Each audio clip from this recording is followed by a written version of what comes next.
Aquaman, like a tidal wave, has crashed into theaters, telling the story of Arthur Curry's battle for the throne of Atlantis. And the film's mid-credits scene provides an ominous glimpse at what threats Arthur may be facing in the sequel. We're going to break down what those threats are, but before we dive in, know that we're going to be wading into spoilery waters, so consider yourself warned. The mid-credits scene opens on a coastal shack belonging to Randall Park's Dr. Stephen Shin, a marine biologist who appears throughout the film on TV news programs, arguing that the kingdom of Atlantis actually exists, because apparently Aquaman's fame post-Justice League wasn't good enough to convince people. Before long, it's revealed that Shin has a house guest, Black Manta, who we assume was rescued by Dr. Shin after being defeated by Arthur in Sicily. Manta wakes up and Dr. Shin immediately peppers him with questions about his encounters with Aquaman and Mera.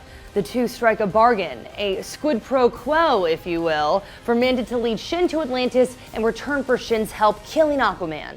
In the comics, Dr. Shin has had a complicated relationship with Arthur. First introduced in 2011's Aquaman #3, Dr. Shin's comics origin as a marine biologist obsessed with discovering Atlantis tracks with his on-screen counterpart. But this movie leaves out Shin's personal connection to the Curry family. In Aquaman's New 52 origin, Shin was a friend of Arthur's father Tom, and actually helped the boy master his Atlantean powers, though the film establishes Willem Dafoe's Vulko was Arthur's teacher.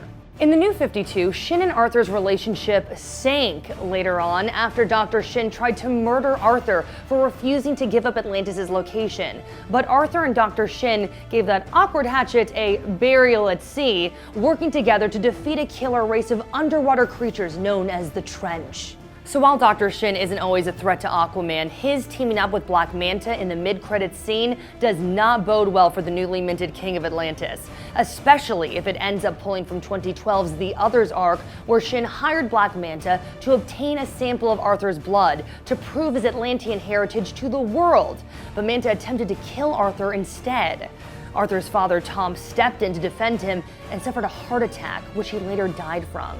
Since we already know that Black Manta is out for vengeance against Aquaman for letting his father die in the opening scene of the movie, it seems like Tom Curry and maybe even Atlanta could be prime targets for Black Manta and Dr. Shin to go after in the sequel. Considering how heartwarming the reunion of Tom and Atlanta was at the end of Aquaman, it would be devastating, both for us and for their son Arthur, for these star-crossed lovers to be broken up permanently.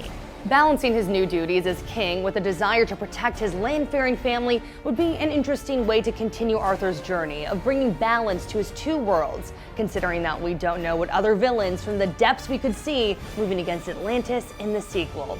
What do you think Dr. Shin and Black Manta will be up to in the next Aquaman movie? Let us know in the comments. And for more on Aquaman, check out our review as well as our interview with the cast. And as always, be sure to follow and subscribe to IGN wherever you like to watch.